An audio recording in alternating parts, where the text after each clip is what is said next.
नमस्कार दोस्तों। तो देखिए, जेट एयरवेज के स्टॉक के बारे में, कंपनी के बारे में एक और बड़ी खबर आते हुए देखने को मिल रही है। स्टाफ का जो यूनियन है, उन्होंने एक अपील की है एनसीएलटी में, और वहाँ पे इनको जो पहले एनसीएलटी ने रिजोल्यूशन पास किया था उसको चैलेंज किया है। चैनल पर नए आए हैं, चैनल को सब्सक्राइब नहीं किया है तो कृपया अभी कर लें, साथ ही बेल आइकन को प्रेस कर लें। तो देखिए, रिसेंट अपडेट आते हुए देखने को मिल रही है। Jet Airways staff union challenges resolution plan, file appeal in NCLT. तो देखिए, हाल ही में जैसा कि आप जानते हैं, एनसीएलटी में जो है कारलॉग जालान का जो कंसोर्टियम एक प्लान है, जिसमें उन्होंने इन लोगों के दोनों फंड या जो भी लोग हैं इनके फेवर में पास कर दिया गया था कि कंपनी अब इनकी हो जाएगी। साथ ही इन्होंने कुछ शर्तें बताई थी, उन शर्तों को भी मान लिया गया था। तो एनसीएलटी के बाद जो अपील की जाती है वो एपीलेट ट्रिब्यूनल में की जाती है, एनसीएलएटी। तो यहाँ पे आज की डेट में जो है आप देख सकते हैं खबर, Jet Airways employee have rejected the Kalrock Jalan consortium offer under the resolution plan, have challenged the plan in the NCLAT. आगे आप देख सकते हैं, एक ये भारतीय कामगार सेना BKS and jet Airways cabin crew association on Wednesday filed an appeal against the national company law tribunals on June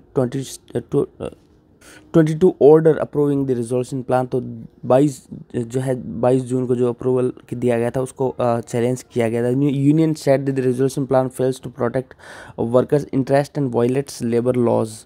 तो देखिए, कंसोर्टियम प्लान जो है ना, लोगों को पसंद क्यों नहीं आ रहा है? जो खासकर ये कंपनी से जुड़े हुए लोग हैं, जो इनके क्रू के एसोसिएशन है या फिर कामगार का जो है ये वर्कर्स हैं। तो यहाँ पे ये कंसोर्टियम कहता है कि while jet had admitted claim of around 15,000 crores, the consortium offered to settle the claims in 475 crores। यानी जो 15,000 करोड़ की जो ड्यूज़ हैं वो तो आप 475 करोड़ में एडजस्ट कैसे करो, of financial and non financial creditors. और आगे आप देखें, employee claim worth rupees 1,265 crore were admitted and the consortium proposed rupees 52 crore only to settle them। यानी जो एम्प्लॉयज़ की सैलरी और सारा जो कुछ ड्यू है, अब तक काफ़ी समय से ड्यू चल रहा है, वो 1265 करोड़ है। तो कंसोर्टियम कहता है कि उसको आप 52 करोड़ में ही सेट करो। तो इस तरह से जो है ये चीज़ बिल्कुल भी इन लोगों को पसंद नहीं है, इसके चलते ये एक अपील की गई है। साथ ही आगे रेजोल्यूशन प्लान और क्या कहता है एम्प्लॉयज़ के बारे में आप देख सकते हैं। As per the resolution plan the existing staff would be transfer to a demerged company called the air jet ground services on fresh appointment. The plan is totally silent towards retrenchment compensation continuity of service of old employees.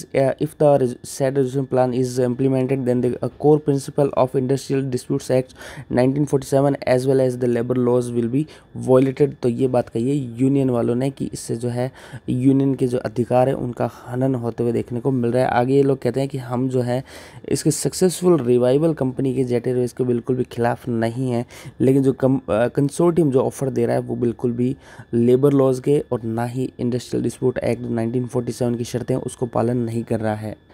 उसके अलावा आप जानते हैं, करीब 4 से 5 महीने पहले जब इस अप्रूवल के बारे में बातें चल रही थी, जेट एयरवेज के जो ये कंसोर्टियम है कारलॉग जालान वाला, उसके बाद स्टॉक काफ़ी तेज़ी से भागा था। लेकिन मार्केट में एक बात और वायरल हुई उसके बाद, Jet Airways public share holder to get 1 share of every 100। यानी आपके पास 100 शेयर है ना, तो आपको ज़्यादा खुश होने की जरूरत नहीं है। आपको उसके बदले में नया जो जेट एयरवेज 2.0 नाम से इसकी रीलिस्टिंग होती है या जो भी होती है, तो आपको 100 के बदले में 1 शेयर मिलेगा। उसके बाद जो है 125 के लेवल से स्टॉक की इतनी तेज़ी से धुलाई हुई कि आज की डेट में स्टॉक ऊपरी स्रोत से बहुत करेक्ट हो चुका है। करीब 75 और 77 के आसपास सीएमपी स्टॉक का चल रहा है।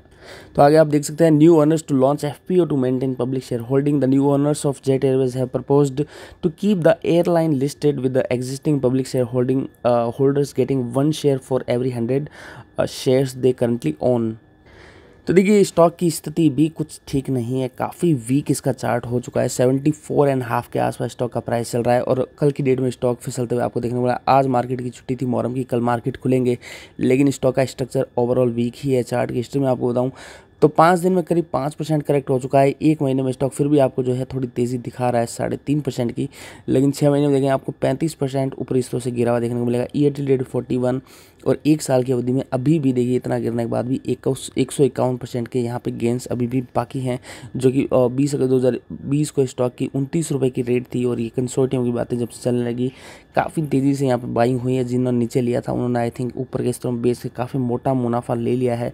और ऐसे भी कई लोग हो सकते हैं जिन्होंने ऊपरी स्तरों में पोजीशन बनाई थी, क्योंकि हमारे बस सबके दिमाग में एक चीज़ रहती है, जैसे कंपनी एनसीएलटी में जाएगी, कोई दूसरा बड़ा जो इन्वेस्टर उसको खरीदेगा, जैसे कि रुचि सोया का, अब सब लोग है ना हर केस को रुचि सोया से कंपेयर करते हैं। रुचि सोया डूबी हुई कंपनी को रामदेव ने खरीद लिया तो वो एकाएक स्टॉक भाग गया। अरे भैया वहाँ पे केस अलग था, हर केस अलग होता है, आप पूरी गहराई में समझे बिना कैसे निर्णय पे आ सकते हैं। तो देखिए पिछले 8 से 10 महीनों का अगर मैं आपको चार्ट दिखाऊं, जो कि आप सितंबर 2020 से लेके ये इधर 2020 और ये 21 के चार्ट देख रहे हैं, स्टॉक में कितने सर्किट्स लगे हैं ये आप देखिए। ये लो लिक्विडिटी स्टॉक की है और साथ ही बाइंग और सेलिंग इतनी हावी स्टॉक पे रहती है। और हाल ही का अगर मैं आपको हाल बताऊं तो ये देखेंगे आप स्टॉक में जुलाई की स्टॉक जो है जून के अंतिम दिन तक 133 रुपये पे ट्रेड कर रहा था, जब ये खबरें कुछ लीक हुई जो है कंसोर्टियम में और क्या क्या शर्तें हैं, क्योंकि लोग कभी भी डिटेल में कंसोर्टियम के प्लान को नहीं पढ़ते हैं, बस वो एक ही चीज़ सोचते हैं कि इस कंपनी को कोई मोटी कंपनी खरीद लेगी तो ये स्टॉक फिर से उड़ान भरना स्टार्ट कर देगा, तो कंपनी वापस स्थिति नॉर्मल हो जाएगी। लेकिन हर केस एक जैसा नहीं होता और स्टॉक में लगातार आपने ये सर्किट जो देखे हैं, भयंकर गिरावट स्टॉक में हुई है, लगातार बिकवाली का दबाव देखा है। 65 रुपये के करीब 66 रुपये पे स्टॉक ने एक सपोर्ट लिया, फिर देखिए फिर कुछ लोगों को उम्मीद बंदी नहीं है, अब खरीद लेते हैं स्टॉक अच्छा चलेगा, फिर ये सर्किट मार दी ऊपरी स्तरों पे। तो देखिए इस स्टॉक से दूर रहिए भैया जब तक स्थिति क्लियर नहीं होती। डीएचएफएल का केस भूल गए क्या आप लोग? डीएचएफएल का क्या हाल हुआ भूल गए क्या? एनएसई ने जब तक ट्रेडिंग सस्पेंड की थी उसके 2-3 दिन पहले तक स्टॉक में है ना अपर सर्किट लगे हैं। आप चार्ट जाके देखो, लोग वहाँ भी ठूस रहे हैं पैसा, अपर सर्किट लगा रहे हैं उसमें, और एक दिन अचानक चिट्ठी आती है कि लो इसकी ट्रेडिंग हो गई बंद। खैर ये डिटेल में बात की हमने जेट एयरवेज के बारे में। स्टॉक से बिल्कुल दूर रहिए, रातों रात पैसा कमा के दे सकता है मान ली, क्योंकि अनसर्टेन है, कोई अच्छी खबर आ जाए, लेकिन रातों रात भिखारी भी बना सकता है। ऐसी भी स्थिति ऐसे स्टॉक्स में रहती है हमेशा। चलिए बात के लिए वीडियो में जेट एयरवेज के बारे में, उसके चार्ट्स के बारे में। वीडियो अच्छा लगा तो लाइक कर देना, चैनल को सब्सक्राइब कर देना। धन्यवाद।